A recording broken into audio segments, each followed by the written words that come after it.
Hello and welcome back to the Indie Skies YouTube channel, where today the forecast is looking good because we're talking about album covers. Album covers are a big part of the overall album experience. They're not make or break in terms of how much you're going to enjoy a project. There's albums I love with bad covers and albums I don't like with great covers. But by feeding into the overall aesthetic of the album, along with things like marketing and music videos, covers influence how you perceive an album, the feelings and memories you associate with it. Just looking at specific album covers without even hearing the music can be a pretty evocative experience. And it's definitely a bonus if an album that sounds good also has strong visual language, even more so if the aesthetic matches the sound. I've designed album covers and vinyl sleeves for friends' bands, and I'm passionate about cover design as an art form in itself. And I'm a big believer that when you're designing an album cover, you have an opportunity to enhance the listening experience and make it easier for listeners to form a connection with the album. Anyway, the year is winding down, and in the spirit of looking back on the year that was, the good, even the not so good, today we're going to look at the best and the worst album covers of 2025. We'll talk about some of my favourites, some of my least favourites, and at the end I'll count down my 5 favourite album covers of the year. Of course, this will just be my opinion, so what I need is for you guys to let me know your personal favourite and least favourite album covers of the year in the comments below. Please like the video if you enjoy, subscribe to the channel, and let's get into it. Okay, we may as well start with this lovely colourful number from English post-punk band Shame. The album is called Cutthroat, and it has this very vibrant orange and red colour scheme which almost feels tropical. It appears to be depicting a wall of death, which is a carnival attraction where a daredevil will ride a motorcycle round and round what is essentially a big wooden barrel. The rider in this image is taking their hands off the handlebars, and with all the red, the sense of speed from the motion blur, there's this real sense of danger. The composition on the cover is good too. It's just a great cover all around, although not as good as the cover for the band's 2023 album Food for Worms, which has one of my favourite covers of the last few years for sure. Okay, next let's talk about another post-punk group, this time from Ireland. The album is Blindness and it's by The Murder Capital. These guys also had a great cover in 2023 with Gigi's Recovery, but I don't know, I think this one might be even better. We're looking at what I assume is a crayon drawing of an angel. The background is really colourful, it's really messy. It's a little childish, but there's something sinister about the way the angel is silhouetted. There's a tenuous comparison to be made to Basquiat with the scratchy lines, the little bit of symbolism with the angel and the handwritten title in the top left, but yeah, again, colour and composition are great. Okay, staying in the punk world, let's now look at Soft Spot by Norwegian band Honningbana. These guys blew up a little bit this year, maybe in part thanks to a favourable review from The Needle Drop, but also maybe in part thanks to this intriguing cover. You've got this dude in an Adidas tracksuit rearing a horse in front of what looks like a public housing block, a council estate kind of thing. The juxtaposition of the horse and the urban setting is very compelling, and the whole thing is very grainy, it feels very raw. And then of course you have this colourful, kind of abstract gradient detail on the right of the cover. I don't know if it's symbolic of anything, but it looks cool, makes the cover a bit more memorable, and it's a nice touch. Okay, and we may as well talk about another album with a horse on the cover. This is God's Gonna Give You $1 Million by Shallow Water. It's actually quite similar in composition, with a strip of colour on the left this time, housing the album's name. The red certainly pops, and again, it's a nice touch. This time though, in the foreground, there's a silhouette of a rider on a horse, possibly a warrior, who has 10 arrows sticking out of them. They look like they might have had a bit of a rough day.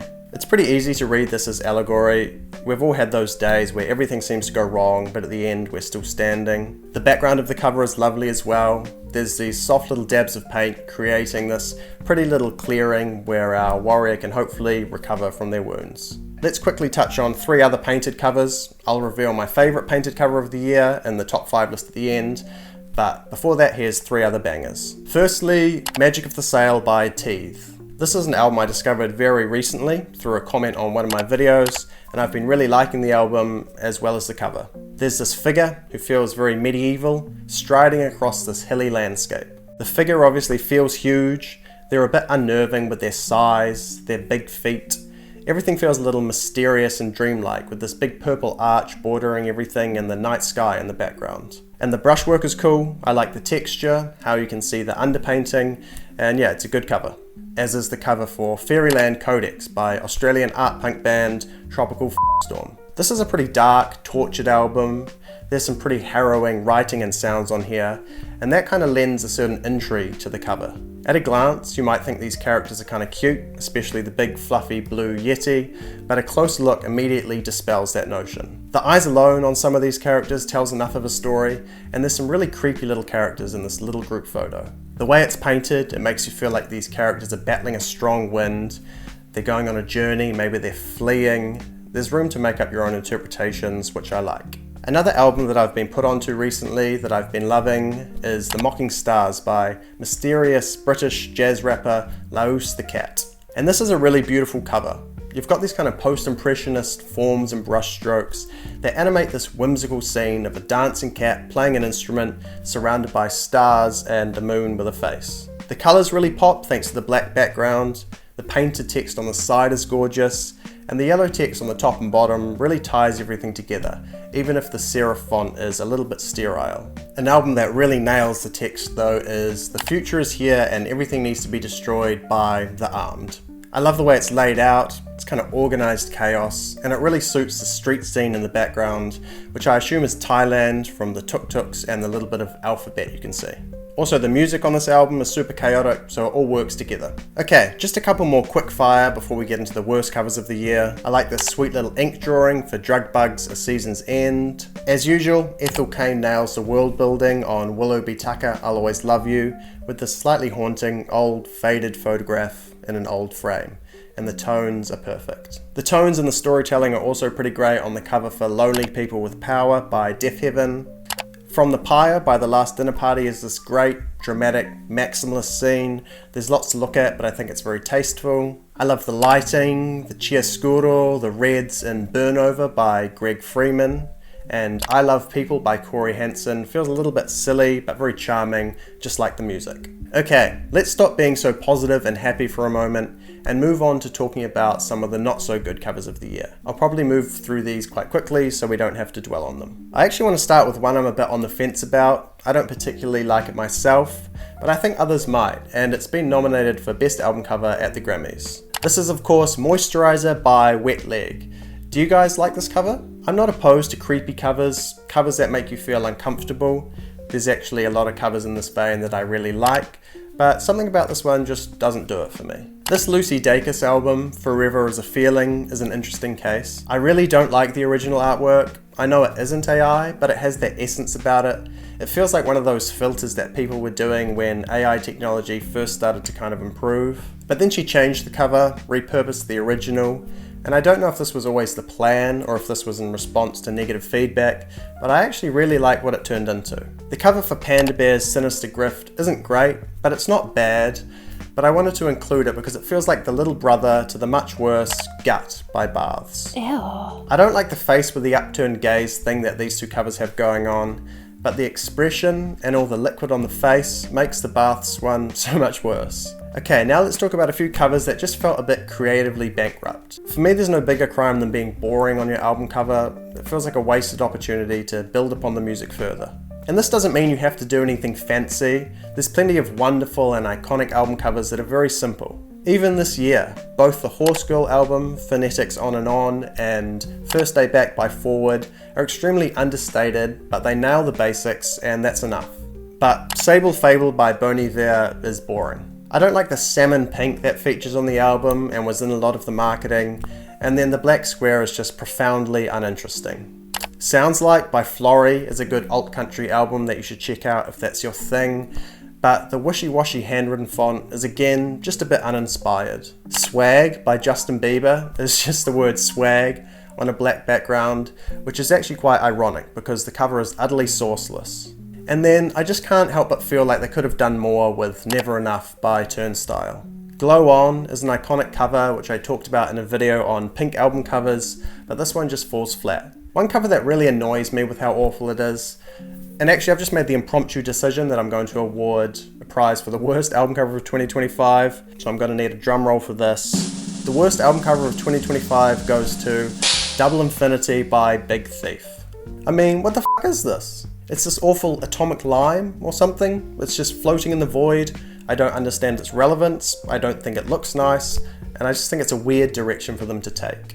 and it actually made me realize that for such an incredible band, I don't think Big Thief have very good album covers, outside of maybe Dragon New Warm Mountain, I Believe in You. I don't know if you guys agree with that. Two rap covers that disappointed me this year were Stardust by Danny Brown and Neighborhood Gods Unlimited by Open Mike Eagle. Danny's last two album covers have been a little forgettable, which is strange considering he has a couple of really iconic album covers in his catalogue. And it's the same with Open Mike Eagle. This cover feels a little cliche, almost like something the Chainsmokers could release, and this is a guy who released Brick Body Kid's Still Daydream, which has an incredible cover. And while we're talking about rap, let's quickly run through some mainstream covers that just didn't deliver this year. I Am the Drama by Cardi B, awful. I Am Music by Cardi, boring. UI Scooty by Thug, might have been okay if he didn't inexplicably make himself white. And Carter 6 by Wayne, which is a pale imitation of one of the most iconic covers of all time. Okay, we're almost done here, guys. I'm going to do a quick fire run through some more bad covers, and then we're going to get into the real good stuff. A top 5 countdown of the 5 best album covers of 2025. This cover for Coma Cinema's Grand Illusion is really bad, which is a pity because the album is actually great, and it's the same thing for Get Sunk by Matt Berninger, which is another good album, but the cover just feels tacky. Although somehow it's still not as bad as the last two covers from his band, The National. I don't really know what the idea was for Nothing by Darkside, and this Algernon Cadwallader cover is just a bit hard to look at. Okay, thanks for sticking with me so far. Make sure you're commenting your favourite and your least favourite covers of 2025, and let's get into the top 5 list of best covers of the year. Starting with number 5, which is Revenge Seekers by The Prodigy, Jane Remover. It's just so goddamn badass. The pose is hard, the ciggy in the mouth is hard, the shoes with the teeth, and of course the big flaming katana goes crazy. The lighting is really cool with the dim background. It's kind of hard to make out where Jane is, but for some reason I think of it as like a classroom. The music on this thing is obviously pretty crazy, and I think the cover fits the album like a glove. Okay, the 4th best cover of 2025 is End of the Middle by Richard Dawson, or as he asks us to call him on the cover, Rich. The text on this cover is really well done. Firstly, the yellow really pops off the black background. The layout is interesting, it's a little unconventional. I love the messy artist and album name on the left, and having the record label info is cool too.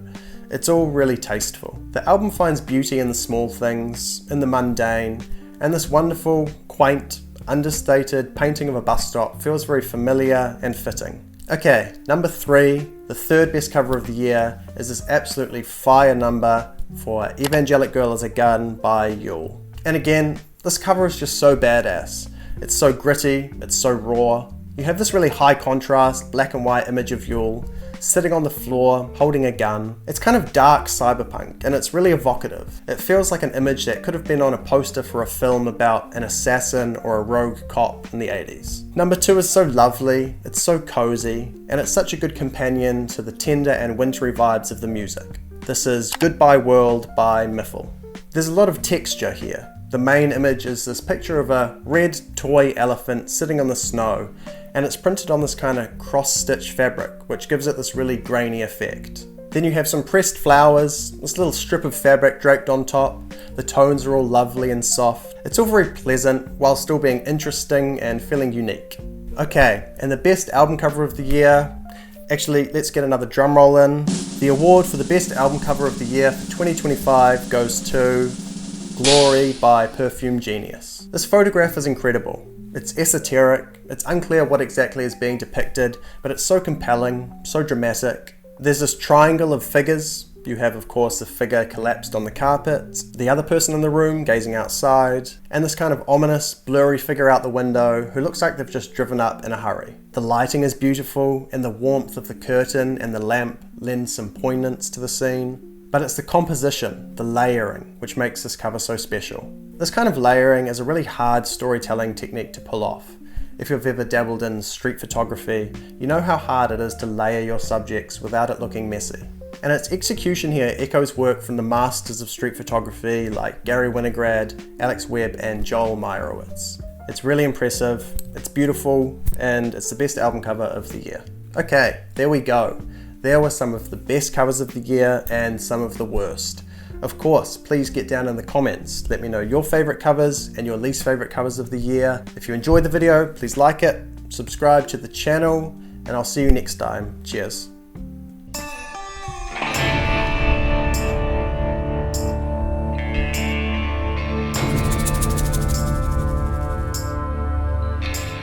I'm tracking it.